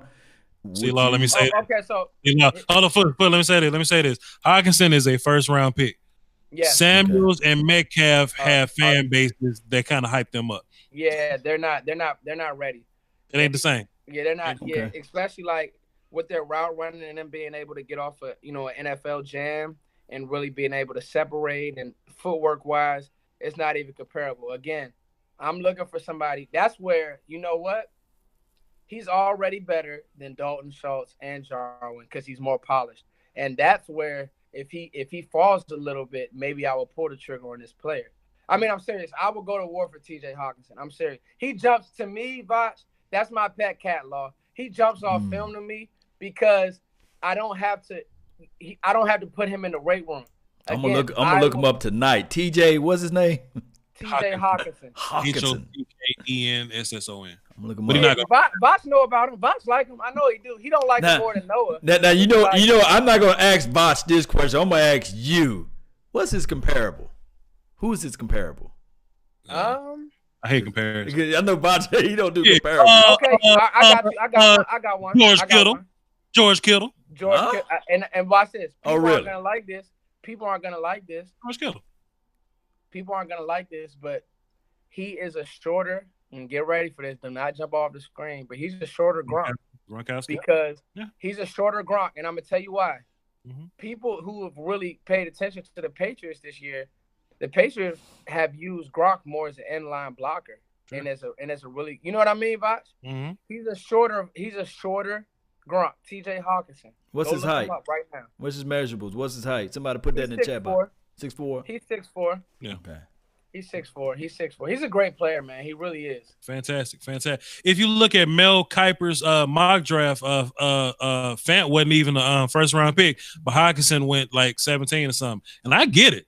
I totally get it. Yeah, absolutely. I don't know about that, man. You know what? I don't really buy into Mel Kiper, but if he put you on the radar, then you gone. Peep this out. If you had to pick out of George Kittle or what's my man's name in New York, the Giants guy, tight end, the Giants. Oh, you're talking about inline receiver, Mississippi. Yeah, tight end. Law, what's his name, man? The tight end from the Giants, bro. I hate that. He's a receiver, really. Yeah. But Ingram. Yeah. Ingram. Fant is more like Ingram. And Hockenson is more like Kittle. Nasty ass blocker, pretty good size or whatever. Yak guy, finishes his runs. You know what I'm saying? Like I'll take Kittle because he's more complete. What game should I look at? All of them. Because he consistent. You could watch his work against like Wisconsin. He played good. His worst game and his good game. I normally look him up that way. I look at the worst game first. Consistent. Yeah, I was about to say, what you looking at with him? I watched the whole game. His Penn State game was really good. So to me, what you're looking at with him, Indiana, watch the Indiana game as well. Okay. What you're looking at with him, Law, is really play in and play out how he's playing on that edge, sealing the end, getting next level, getting on linebackers. I mean, it was some plays. That's gonna be the first person that I break down on my channel. I mean, it was some plays. He was really. I mean, Voch can tell you, Law. I don't go out on a limb for most players. This dude will get to the next level and try to destroy backers. And I mean, to me, you just can't pay for that because some of these tight ends are so. I mean, football has changed. You know, football is such a spread out sport now. When you see a guy lined up in 12 and he plays with that aggression, you know, you just can't. You need that, man. I mean, Foots ain't like Foots ain't told no lies yet, man. Foots like nothing but facts, but fam, he ain't gonna be there, Foots. I know. He ain't gonna be Let me there. stop. Oh, we just talking about nothing then, huh? He gonna end up on the It'd be Ravens or something. nice. Lord, this is definitely one of those early draft conversations. It'll be nice to have them, but bruh, as much as we love him, somebody else love him just as much as us, dog. And T.J. Hawkinson gonna be gone. Just like I love Dexter Lawrence, huh? You think they can find a little bag of weed in somewhere? Nope. Oh, Dexter Lawrence gone. I'll tell you that now. But but look, this is my thing though. There are guys that can play. Right. But my problem is if I wouldn't want to draft a guy if they can't be better than Blake Jarwin. You know what I'm saying? Oh, okay. Like Blake is fine. And if I'm a draft a tight end, That's I true. need him to be better than Blake Jarwin. That's a great point, Law. I mean, Voch. That's a great point. It is. Because Blake came on, but I don't like Blake in line, and I don't like him. I agree. Sure. And then seeing Blake and Dalton Schultz as first year players, what they was able to give us at the end of the their first year playing, give them a little bit of peanut butter, glass of milk, a dumbbell or whatever, and they gonna grow up and be big and strong too. And I think both those guys will be even better next year. So I'm not really ready to reach for a tight end. I said on my last live stream, if I can have the 2016 Dallas offensive line, I'll play with Blake Jarwin and Dalton Schultz. Just my opinion. No, I'm not mad at you. I'm not mad at you with that, Voch. I'm just he's my pet cat, but you're right. I mean, everybody's gonna jump on him. He's gonna throw the bench up probably 30 times. So yeah, he gonna kill it. So they'll jump on him. All right, so guys, what position? You put me on TV. Now I'm gonna put you on TV. What position? Rank your positions in the second round. All right. Is it interior lineman? Is it tight end? Rank your positions, Voch, where you just say, I'm going there, especially if it's best player available as well. Law, you throwing in receiver, and I'm not mad at that. I think that Gallup is my two, but what do you want to do there? At 58, I want nothing but an offensive lineman, and whether the best offensive lineman you can give me at 58. Now, when we get to the third round, we can have a conversation. Man, I would love to have a Tariq Cohen type of guy, but when I look at my receivers, they all over 6 foot. B as soon as B's walk out the door, as soon as B's clean his locker out, all my receivers gonna be over 6 foot, and I think that says a lot about where we're trying to move at the receiver position. Mm-hmm. They're all nuanced route runners. They're all that. So when I'm looking at my second pick, I think it's going to be a lot of defensive tackles there. I don't need an edge player. We got 4 of them that I feel good about. Right. We don't need linebackers. I think safety comes in the conversation in the third round. So safety, we can talk about backup running back, slot, kick return, punt return guy, or defensive lineman. We can look at those guys in the third round. But second round, I want nothing on my plate but offensive line. Let me ask you this. Voch and Law. So you had a situation 2 years ago. Buda Baker fell. Remember? He fell to the second. So let's and he's turned out to be a really good player. I was about to make this so difficult. I know you about. No, he put me in the box. Go ahead. Hey, why can't I? Hey, Law, why can't I ask questions, Law? I just want to know. I got it. But let me tell you this before you go. I'm just gonna give you mine. I would rather for us to just draft from the. I'm always the core guy, and I'm a defensive side of the ball. Bot saying offense. I go with a deep, big, nasty, belly hanging over the knees guy, defensive tackle that's in the inside. Then I work my way on out to the outside. Defensive tackle, and then safety, third round, and then everything else. I look for that running back, that scat back in the fourth. Now, see, Foots, this is what I don't like about Law, because Law like to get on these shows and agree with us. We gonna run straight to his channel when we not around. Give me that running back. Give me that running back in the second round. Give me that star receiver. I don't care nothing about the core. Give me the play. I want the core, though. I want that core, that defensive tackle, and then you slide around and you get that safety. And it's a toss up. But if that doggone Alexander Madison is there, man, go give me that guy. All right, so. 2 things. Go ahead. Hey, Hey, I love this, man. I can do this. I can do this in my sleep. I love y'all, man. So here we go. Yes, sir. Voch Law. So you have all right. So people are getting high on the Adderley guy, right? And yeah, first of all, maybe the chat could tell me what they like about him. You know, I see a guy that's good. He just doesn't jump off the screen. And I also get nervous with some of those guys that haven't played big time football, especially at a position like safety. I'll tell you what, Foots. What was the name again of the guy you talked about? Nazir Adderley from Delaware. Adderley. Yeah. Adderley is a Senior Bowl guy, so we're gonna learn a lot about him this week. And part of him playing in Delaware versus other obscure state ass teams, it does kind of make me nervous. But Foots, he's around the football, right? He can tackle, and he has a little bit of range. I don't necessarily know about his coverage ability yet.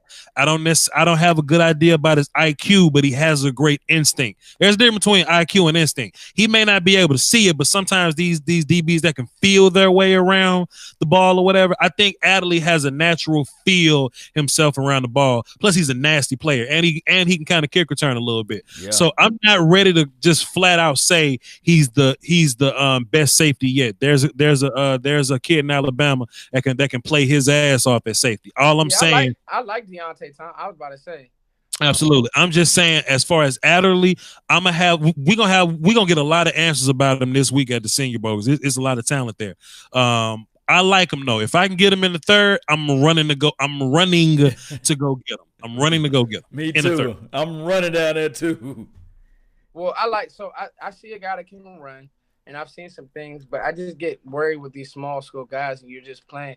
You're just not playing. But just think about this though. Just think about this before you go to your point. You got Xavier Woods and you got Adderley out there at the same place at the same time out there on the field. What would you do? How would you feel? How would you feel, Foots?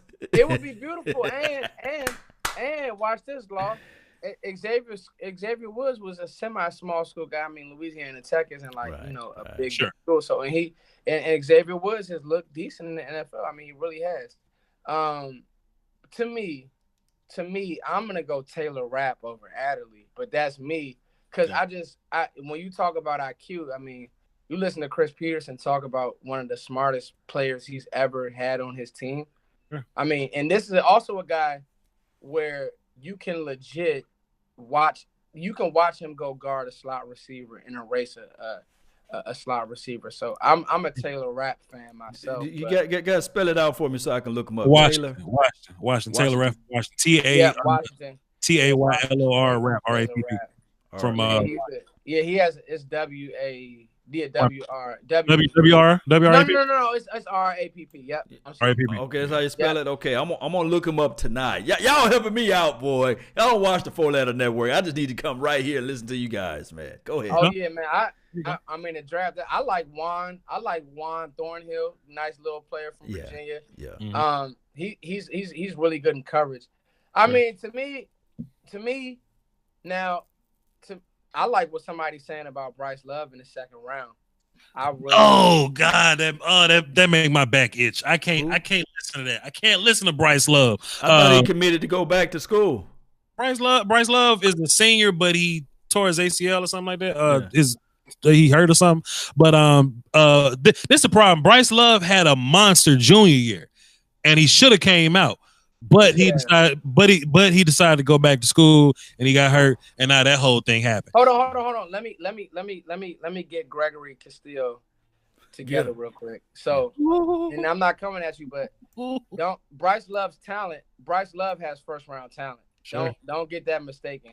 Sure. He's gonna fall because of the injury and running backs, but Bryce Love is a good player who ran in the pro system. He's a really good back. Can catch the ball, soft hands. Sure. Great eyes. So don't get it twisted. He can really ball. I just want look. As long as I get my offensive lineman in the second round, y'all can do whatever the hell y'all want to do. I don't care. You look, if we can get Bryce in the third, and you know what, Foots? If you look at how the draft normally lays out, I think day 3 is for that. Sometimes more talented players get drafted in the third round, but day 3 is basically for people that's too short, people that got caught with a gun under their seat, people that's unhealthy, people that kidnapped their girlfriend, people with concerns or whatever. So I think his baseline is going to be the 4th round. So whoever's at the top of the 4th round, I think he's going to be the first guy to go. That's just how the draft normally works. Day 1 and day 2 is mostly premium players. But if we can get Bryce in the 4th, I'll take him, sir. But I'm trying to fix my offensive line in the 1st. And, if y'all want to kick Jeff Heath off a bridge in the 3rd round, I'm not mad at you. But I think it's going to be plenty guys that can come in and play Tariq Cohen guy. I think it's plenty guys that can do that. There's a kid from Memphis. I think his name is Darrell Henderson or something like that. Right, Henderson. Yeah, boy, bad boy. But go ahead.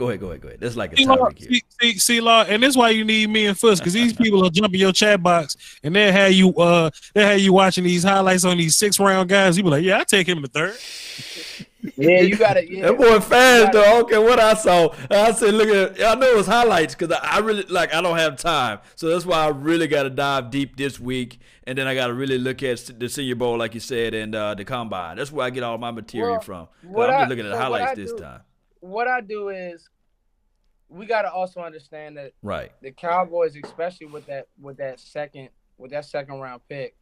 Now I like this Adderley again, but the chances of them drafting a Delaware player, in the 2nd round is just not high. I mean, unless he's gonna be, what's my linebacker from the Colts, South Carolina State, and he played well. You know what I mean, Voch, but it's you're right. We did develop 38, but with your 2, you're treating your 2 like he's a 1, so you really want him.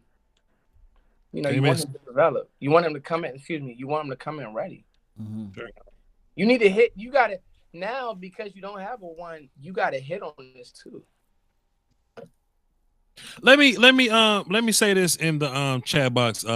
Mel Hayes, he's getting a little wild in there. My comment about guys that fall to day 3, short guys, gun under the sea guys, character issue guys, right? That's their day mostly. But he's saying, what about the Jalen Smith pick? That Jalen Smith pick is working out. Fam, Jalen Smith is he was one of the top 3 players in that draft. You could argue that he was the best player in that draft. He wasn't, but you could argue that. You know what I mean? So if one of those caliber players fall, of course you don't wait to the 4th round to get them. You go and get them kind of early. But the Cowboys drafted him drafted him in the 2nd, and people were still saying, man, the Cowboys kind of went for Jalen Smith kind of early, right? Yes, it worked out, but that caliber talent, if that falls, if he falls because of injury, of course you take him early. But we talking about Bryce Love, who ain't the top 5 best player in anybody's draft. He's 1st round talent. He's a 1st round talent, but he ain't nobody's top 5 best player in no draft. So Bryce Love could possibly fall to the 4th round. It ain't personal. It's just the league is a business now. I want both of you guys to educate me just a little bit on for this. Jalen Smith, you said he was top 5 talent, right? We had some people that said his draft grade was higher than Ezekiel Elliott. Some people said that. It was. In a nutshell. Go ahead. Randy Gregory, he was a top 5 talent, right? He was the top 10 talent. Top 10 talent. So there's a difference between that. So you guys are painting this picture for me. So Bryce Love is more of a top 20? Yeah. So okay. So y'all painted the picture real well for me, man. Appreciate it. That's all I needed. This is information. Here's the thing, Law. Yeah, talk to me. People got to understand, when Christian McCaffrey was at Stanford, he was at Stanford, all right, and he had a great year. He had an amazing year. The very next year, Bryce Love followed that up with an amazing year. Broke all his records. Yeah, exactly. He literally broke all of Christian McCaffrey's records. Oh, really? So, yeah, exactly. So, that's the type of player that Bryce is. Bryce Love is a really, really good player. I don't care what the chat box is saying. And he's a better player than Darren Sproles. He can run. He runs. Bryce Love is a good back. The injury is going to set him back. But if you can get And what the Cowboys would use him for is a change of pace guy, because he would be a change of pace from Zeke. But you can also throw him the football as well, because he's extremely smart. See, some of these running backs, you got to understand, you just can't put anybody back there to protect your quarterback, to protect the blind side, to pick up different, coverages. You got to know, I'm dump here, I do this and that. Trust me, Bryce Love is extremely intelligent. So to me, I like Love. He will be, if he's sitting there in the 4th round, I'm running to the table to draft Bryce Love. If he's sitting there in the 3rd round, I'm drafting him. Now, if you want to trade up to the top of the 4th, we can talk. We can do that. You know what I'm saying? If you want to move around some guys, I'm with that.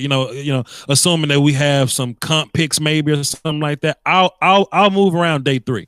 But I'm trying to keep, 2 and 3 or whatever. But if we can get Bryce at the top of the 4th, let's go get him. I'm with that. Okay, man. Hey, I'm all down for it. Shoot. Oh, we got a lot of time to dissect, because we can't build a board today because we just don't have all the information. I mean, you got to watch film. I'm glad to relate to the party, because what happens is people fall in love. They fall in love early and don't do all the homework. And what's going to happen as well is the underwear Olympics, the Byron Jones of the world. He's going to show up and show out during the combine, and somebody going to be like, hey, what's that you say, Voch, from obscure state? Who is this guy who run a 4.2 or something? Well, see, Law, what happens is, and I said this on my last show, and it make perfect sense. Mel Kiper did his mock draft or whatever, and Trey Wingo asked him, "Yo, Mel, what happened to Ed Oliver, man? He was a 1st round pick. I mean, he was a 1st overall pick a year ago, and now he's failed. Like, what happened?" And my sentiments was the film ain't changed. Ed Oliver now is the same guy he once was. It's just that people want to rush so fast to be first. People don't do their homework. Quentin Williams better than Ed Oliver. Voch dropped the damn Quentin Williams video in October or something, like September or something. I've been dropping Quentin Williams video, and now you see draft people saying, "Hey, have y'all seen this Quentin Williams guy from Alabama?" Hold on. Hey, let me jump in too, Voch. Wait a minute. Now, Philip Ellis. Wait a minute. Byron Jones is not overrated. You have to know that's Law. Like, I think people took your words out of context. Byron Jones is not overrated. He was out of position. That's not on Byron Jones. Sure. Yeah, but I'm saying, like, before the draft, nobody knew that Byron Jones was going to jump out of this planet, and nobody had him going into the 1st round. You see, but then the underwear Olympics, it happened, and then he got to the 1st round. But that's what I was saying in those contexts. I'm always going to be believing that Byron Jones is a nice cornerback opposed to a safety. But you with these guys that you draft, the problem is, again, scouts, coaches, they don't marry the pick to the scheme. Sure. And it's you just like, dude, these guys aren't pro ready when you get them. You have to, you know what I mean? You gotta develop them. You gotta put him in position to be a great player. And so my point is this. Let's take Obi Melifonwu, for example. Another Greek goddess, but he's not a safety. He wasn't a safety. His film didn't scream safety. When you saw him come down, he was timid. He didn't want to come fill. He didn't tackle aggressively. He missed a lot of tackles. Preach it, brother. He played high. That boy should run track, though. There you go. He wasn't run track. You know what I would have made him? I would have made him an outside corner. But let me ask you this, to piggyback off of that, did you see Carl Lawson? Did you see him coming? Did you see a Darius Leonard? Did you see those guys coming? We knew those guys was great because we watched film. Carl Lawson. Hey, listen, I've been on Darius Leonard. Clemson pulled his scholarship. So I've been on Darius Leonard before. And you can go check my receipts, Law. I love Darius Leonard. Likewise, go on Twitter. Because look, I remember on Twitter, I was actually having the Darius Leonard, Leighton Vander Esch conversation. Somebody pull that. The receipts is out there. This ain't nothing new. Y'all coming with it, boy. Well, the thing is, I'm a draft guy. So again, and the thing about Darius Leonard was you can go. He was a hungry player. Sure. I like Myles Gaskins. I see people talking about Myles. I like Myles Gaskins. Yeah. But so the point is, I think Voch is right. Everybody just relax, calm down, because again, early in let's talk about the quarterbacks for example. Everybody was Will Grier. where I'm from Maryland, Virginia. I could have told anybody that my boy at Ohio State, I mean, this kid is the real deal to me. Dwayne Haskins, I'm a Dwayne Haskins guy till the day I die. I think he can make every throw. I just think that he's going to get put in this box of, oh, he's Teddy Bridgewater. Stop it. Dwayne Haskins is way better than Teddy Bridgewater. It's not even close. So whoever drafts Dwayne Haskins is going to get a damn good quarterback. But last year or the year, like, it was Will Grier. It was this person. It was Drew Lock, all these guys who, But so I think what happens is everybody needs to calm down and really watch and really say, could he work in this scheme, or could he work for this? Some things just ain't gonna happen. You feel what I'm saying? Sure. And I think it's gonna be a crazy draft because I really believe that Arizona may trade Josh Rosen. I don't think that Cliff Kingsbury is married to Josh Rosen. Okay. That could shake up a lot of things. That could shake up the whole draft. They may really go draft Kyler Murray. Like, that'd be a bad idea, man. Oh, that'd be a terrible idea. That would be. Hey, I saw some highlights of that boy throwing that ball to Antonio Brown. I'm just playing with you. Stop watching highlights, man. Listen, if the Cardinals don't draft Nick Bosa or trade back and fix their offensive line, which is trash, it won't matter anyway. I agree. And plus, this ain't really the class you want to go get quarterbacks in, man. Next year's quarterback class is ridiculous. Watch this, Voch. What's up? Have you ever heard a coach come out and say that? They never gonna say it, and they should. But no. I'm sorry, no. Say what Cliff said about Josh and What did he say? Oh, no. See, for context, it went under the radar. Cliff said it when he was coaching. Cliff ain't say it when he was in Arizona. It's different. What did he say, man? Y'all help me out. He said if I had the first overall pick, I would take Kyler Murray right now. But he coaches the Cardinals now, and now he has the first overall pick. Yeah, exactly. There you go. So that's the thing. Truth, okay. Basically, it was one of the things like they're gonna use that soundbite a lot. Trust me. Get ready. And I don't think it's gonna be a thing. It'll be a great news piece if we just surprise with it. But I'm not buying it, man. I'm not buying it. Listen, to be honest with you, to be honest with you, I watch me shake it up. I don't think I like Kyler Murray. Sure. You're not gonna win in this NFL with a 5'8" quarterback. He can not. Don't say it. Don't say it. People say the same thing about Russell. Russell. Look, Kyler's 2 inches shorter than Russell. And I was just about to say that. And I knew short. everybody's gonna comp him to Russell Wilson. It's just stop. The problem is, the problem with Kyler Murray is that he's gonna go to a bad team, especially if he goes high. That's the problem. And he's gonna be expected to exactly. And what if he goes to the Giants? We good, dog. The Cowboys good. He's gonna have to last around. This ain't a big player. He's gonna have to be 10 yards off the ball to even see receivers. It's not gonna. It'll be fun, and he's gonna make Frank Tarkenson and Doug Flutie. This is 2019.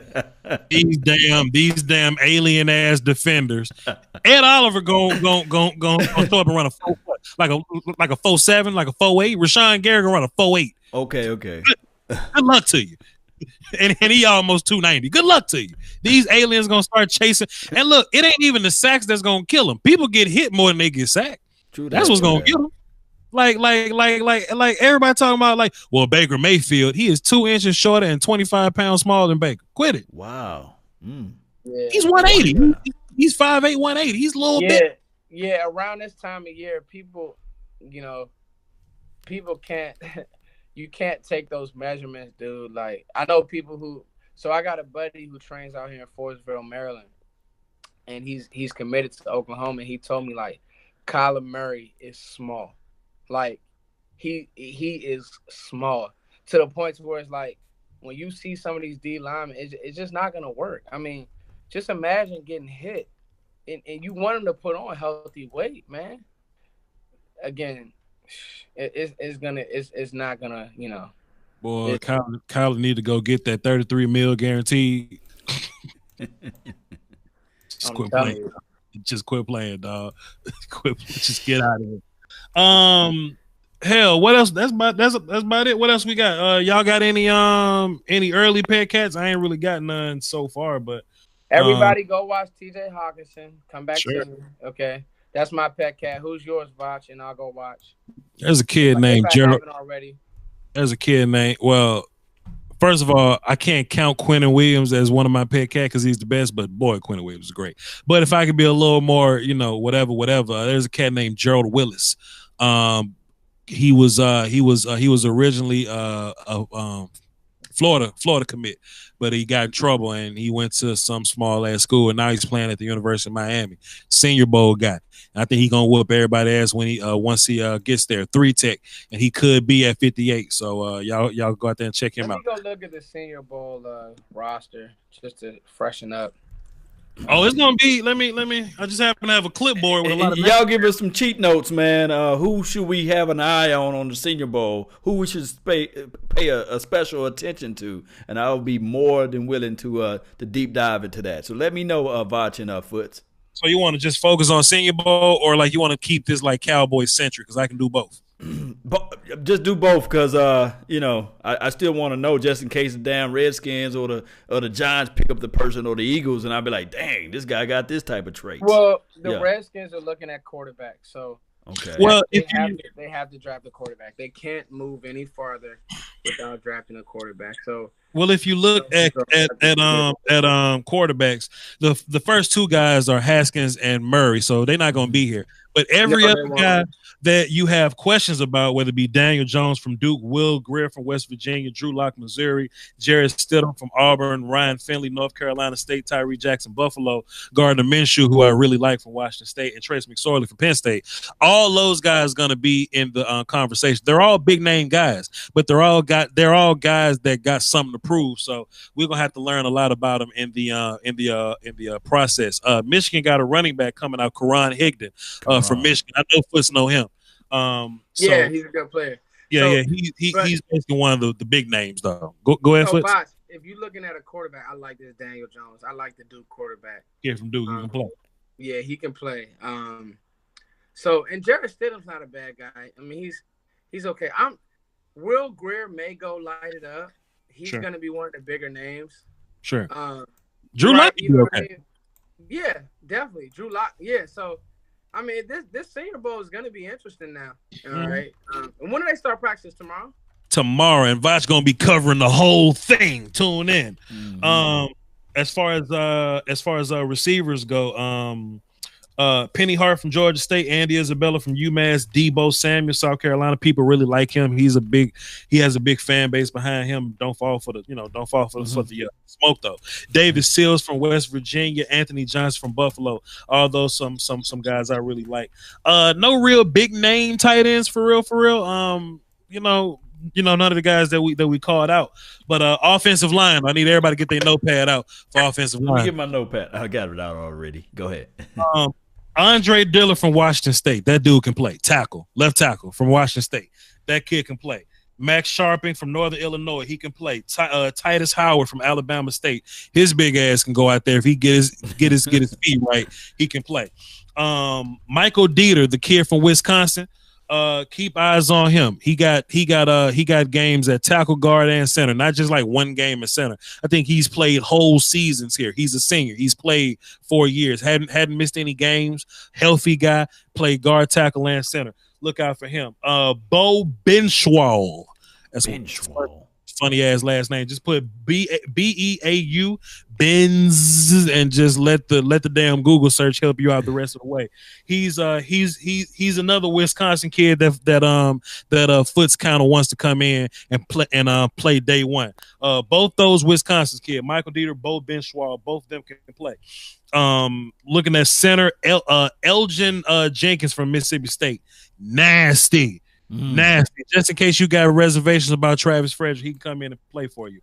Ross Kirschenbacher from Bama, he's a center. just in case you got any reservations. And Eric McCoy from Texas A&M. You know, that's the offensive lineman to look out for.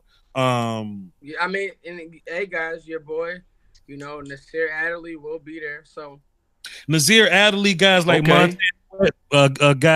Montez Sweat, Mississippi State edge player, he's going to be there. Jalen Ferguson, I think he led the country in sacks from La Tech. He's going to be there.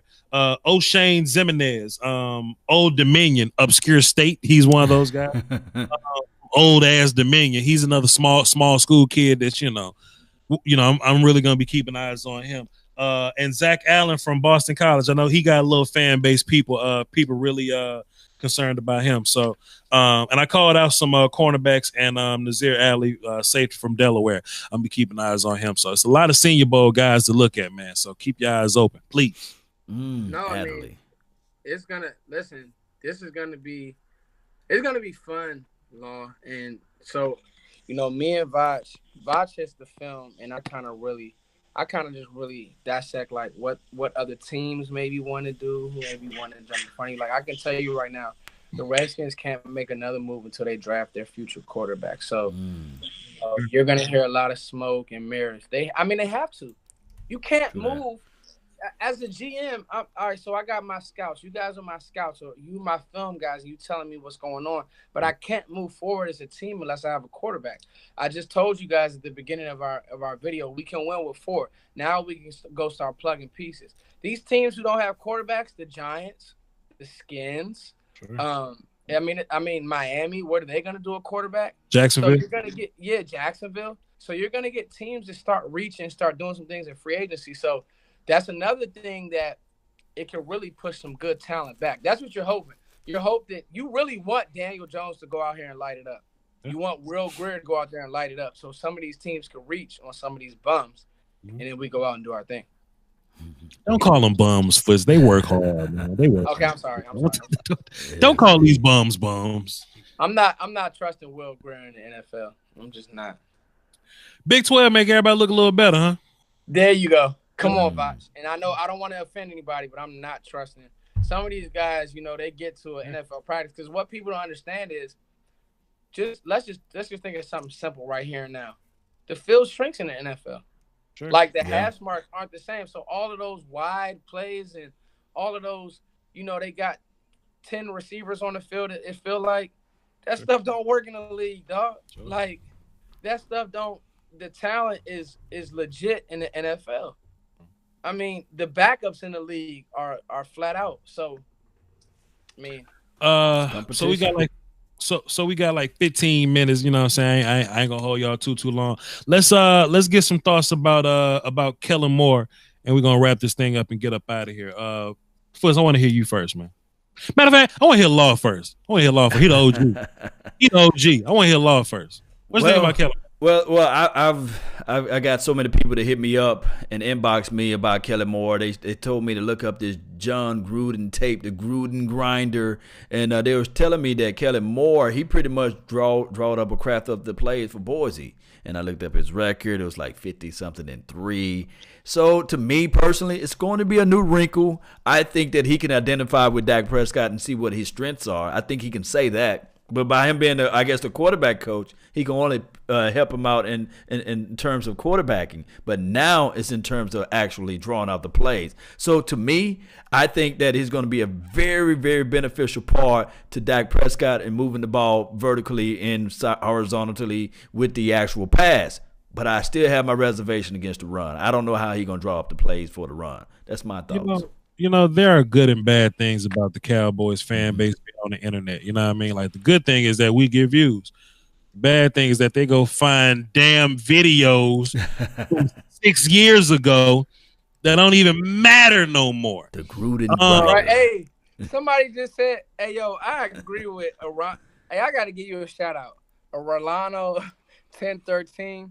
You my dog. You ain't said nothing but the truth. These mother effers wanted Kellen Moore on the first bus out the door, and now I'm like, Law. I just don't see. Well, number one, is it confirmed that he's the new OC? It's not been confirmed, but this is the thing. They went and picked up John Kitna, right? That's a promotion for John Kitna. I never seen like a assistant quarterback coach. So from my understanding, they're gonna at least promote Kellen Moore to some type of position outside of quarterback coach. And just looking at the track record of the Cowboys, they promoted Jason Garrett in 2000 from 2007. Remember, 2007 was a nice year. They promoted him to assistant head coach / coordinator and gave him the same salary of Wade Phillips. So that was in 2008. So, well, the big thing is, yeah, hopefully he just has a hand in. I think number one, Garrett's gonna call plays. I said this last week. Okay. And I think Jason Garrett is gonna call plays. So that was my title. Like, be careful what you wish for, because I know people are iffy about Garrett anyway. So yeah, I think in Philip Ellis is spot on. I think that he is going to have a hand in play design, but I don't care what you call it. The ball needs to come out quicker. That's, to me, Voch. The ball has to come out quicker. These long developing Eric Coryell, that's not Dak Prescott's strength. You need a guy like Phillip Rivers who's extremely accurate to run that stuff. You know, the ball, we need more West Coast concepts where the ball is out. I think that's what Kellen Moore did a lot of in Boise, actually. You know, okay. So I think the whole Garrett might call plays, I think that's for like politics. I don't necessarily think Garrett gonna call plays. Just like I don't think Marinelli's the DC anymore. You know what I mean? I think Kellen Moore is a brilliant football mind, and it ain't like I'm just saying that this year. Voch was saying Kellen Moore when people was out here trying to kick him off the bridge. So I do agree with my man's in the chat box there. I remember watching film on Kellen Moore back in the Gap Man Boise State. Kellen Moore was always brilliant from the neck up, always brilliant. So, you know, when people saying, "Oh, but Dak Prescott took his job, beat him out," well, you know, Kellen didn't have arm talent and he was short.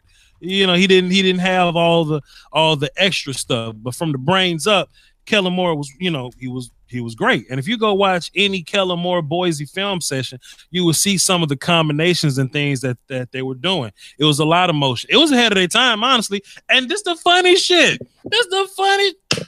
They said Kellen Moore wouldn't make it as a quarterback in the league because of his college concepts. Those same college concepts is what people are dying to have in the league now.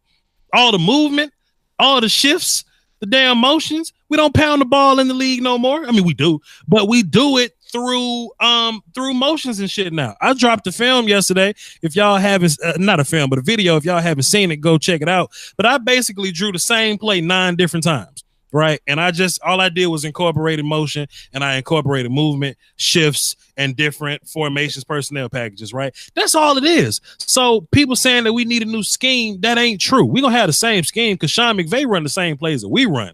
Sean McVay just got a pretty ass bow and some goddamn spray paint on his. That's all we're going to do. We're going to run the same plays we've been running. We just not going to run it out of twins. We're going to run it out of quads with a B-bird motion on the back end of it, making Tavon a damn lead blocker to the weak side and we run right. That's what we're gonna do. And I think Kellen Moore has plenty experience doing that. I'm excited to see what he's gonna bring to the table. Well, I'll be looking for those results, man. I hope that he can elevate this offense. And Dak Prescott, of course, I'm not going to use him as a battering ram, but he's going to have to learn. This year, I'm looking for him to beat that 8-9-man front, and I think that this year, I think that Kellen Moore can help him out because if you look at it, like you said, Kellen Moore didn't have the strongest arm in the world, so he should know how to identify certain plays that can help out Dak Prescott. Man. And to me, Dak Prescott's arm is stronger than Kellen Moore's. Man, y'all know something that's going to make all this better, that's just going to make Kellen Moore look just so much better? Player execution. If we had great players, this shit won't even be a conversation. It won't be. Now, this is my thing with the player execution. I've been saying this on my channel, Voch Lombardi. You said a lot of shit. But just because we got Shaq, and I'm gonna use this analogy here. If you draw up Shaq to shoot that three, and that's not his skill set, if they continue to do that, and I don't mean to scream in your ear, but if they continue to do that. Boy, they better figure out something. That's all I'm saying. We don't do that. Use these players to their best strength and the best of their abilities, but don't misplace them. That's all I'm saying. But we don't do that. We don't make Shaq shoot threes. We just keep putting Shaq in the paint, and we just expect Shaq to execute. That Lyle Collins. Shaq just missing dunks right now. That's all. And people want Shaq to do funky shit. Go ahead, Foot. Go ahead, Foot. No, I mean, I think the ball just got to come out quick. Sure. With timing, Right, with timing. right, I think that you got to hit that third foot, and the ball needs to be out, and you got to do some things with that. So the defense, you got to make the defense play left-handed instead of them making you play left-handed. Mm-hmm. You need to make these defenses play left-handed. So I think we, as the Dallas Cowboys Avengers, we just got to understand. And I'm talking about me, Law, Foots, and Corey. I just think we just gotta understand that Cowboys fans ain't gonna never be satisfied. And we just gonna have to just take that and deal with it. They want Dak to not dink and dunk, but then like they say, why don't we throw the ball downfield a little more? Okay, cool. Then Dak started missing downfield, and they go, well, we need to get the ball out quicker. Okay, let's go back to dinking and dunking it. Yeah. Why did Dak get back? You throwing the ball downfield. And we look at Tom Brady, his whole entire career. And I'm not saying Dak Prescott is Tom Brady, but that brother dinked and dunked. You saw that Chargers game? Sure. The ball averaging there 3 yards. His whole career been 5 and out, 5 and in slants, timing stuff. He just does it well, And so I'm with you, man. I just listen. I understand. I'm speechless too, man. I'm speechless too. I just wanted to work. But Foots, closing thoughts and plug your stuff so we can get up out of here, bro. Go ahead. Hey man, all y'all let me know. Keep finding me. Keep subscribing. Also check out the music. I just dropped a new song. It's on Spotify. It's called Creep. Spotify, SoundCloud. Creep. Just type Foots and Coles. Foots times Coles. That's me playing the drums and wrote the song. So I hope y'all enjoy it. Hey, Voch, thank you for having me on. Law, let's keep talking draft, man. This was a good hit right here. Let's do it again next week, man. I'll be in y'all's chat box in the damn group chat. Law, final thoughts and plug your stuff. Oh yeah, man. This is the best part of the year for me as well. I love the draft. There's no win-loss record. I'm just gonna hush this year and say that Will McClay is gonna do his thing. Matter of fact, I ought to just say this right now. With the person, whoever's gonna be the first round draft pick, I ought to say they're gonna be trash. Because I was wrong last year and it worked out. So I'm gonna hope I'm gonna be wrong this year. Whoever the second round draft pick, I'm gonna call him trash. I'm gonna say, oh man, we don't need to get that guy. And maybe there can be some reverse psychology of the thing, right? I don't do that. I'm just playing with y'all. Shout out to y'all, man. Y'all can follow me on LAW Nation. Just type that in for the information on your Googles or on your Twitter and Instagram. Peace. Yeah, man. Y'all already know me. Y'all go check out that last video I made just to kind of give you an idea about scheming things open and running different plays out of different formations. People calling for me to be the OC. I would do it, but y'all ass is ungrateful. Y'all don't deserve it. So I'm just gonna stay on this microphone and on this camera. VOCHLONBARDI, everything, man. Like the video and all that. The Voch's Voice podcast. Also, I'm coming out with it's kind of out already. I'm gonna be adding to it my Dallas Cowboys podcast. I might as well get in this podcast game because the YouTube Illuminati about to abolish all this damn film robbing we do. So I'm getting my podcast game going. Dallas Cowboys Salute, and it's also the Voch's Voice podcast. You type in Voch Lombardi, both of those will pop up for you. Go check out my Gerald Willis film session and my Senior Bowl coverage all week. Going to be covering the practices and the one-on-one drills, giving my thoughts and all that. And y'all hold it down for the Doski Woski. Remember, you're listening to nothing but the best. Hello. Peace. Hello. Out. We going to war. Law say Cheeto a goddamn Jabari warrior. He's the king of Wakanda. He's the king of Wakanda.